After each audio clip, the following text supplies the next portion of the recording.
A system where every voice counts, where freedom and equality reign, where rulers are chosen by the people, for the people.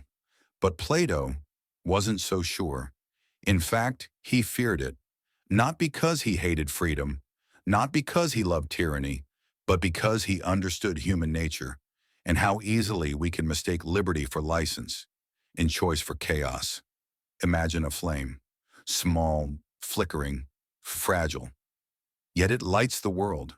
That flame is democracy, born from revolt, sustained by trust, fueled by the idea that power belongs not to kings or gods, but to us. But what if that flame consumes itself? What if freedom, taken too far, becomes the spark that burns it all down? Plato saw it coming.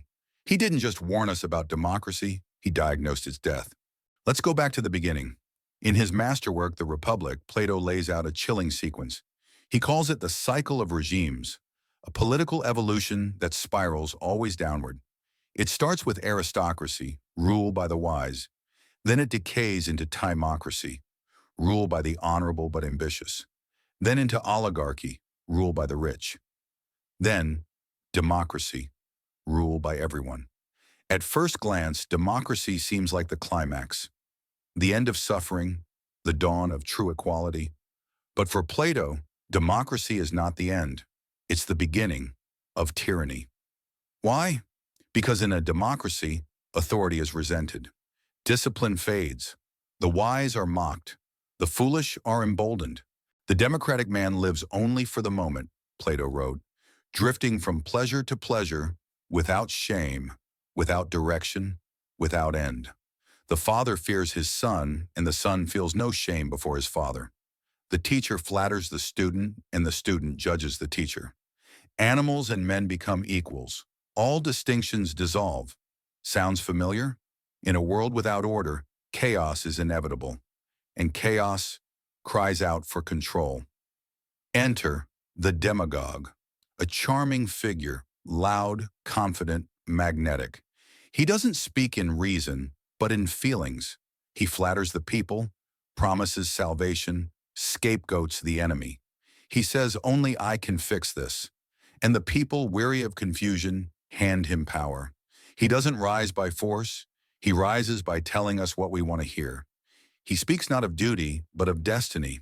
They demand a champion, Plato wrote, and in their blindness, they make him king.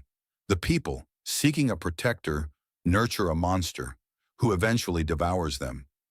But the champion never stays loyal. He seizes more, silences critics, twists law into weapon, and democracy, so loud and wild in its youth, dies in with thunderous applause.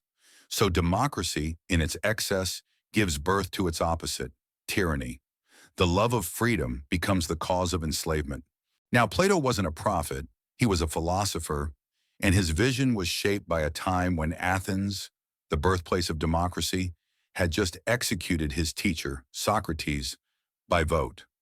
So yes, his warning was personal, but that doesn't make it wrong. Look around the modern world. Democracies sliding into dysfunction. Partisanship tearing nations apart. Truth becoming subjective. Power consolidating in the name of the people. We've seen charismatic leaders rise through democratic means, only to dismantle the very system that empowered them. Plato warned us, but he didn't curse us. He believed in the power of philosophy, of questioning, of seeking truth beyond comfort. Plato's warning wasn't a prophecy, it was a challenge. To know ourselves, to question power, even our own. To remember that liberty is not doing whatever we want. It's knowing what is worth doing. And so the question is no longer, why do democracies fail? But will we let ours? If this stirred something in you, subscribe, not for answers, but for better questions. Because philosophy doesn't save democracies, but it might just awaken the people who can.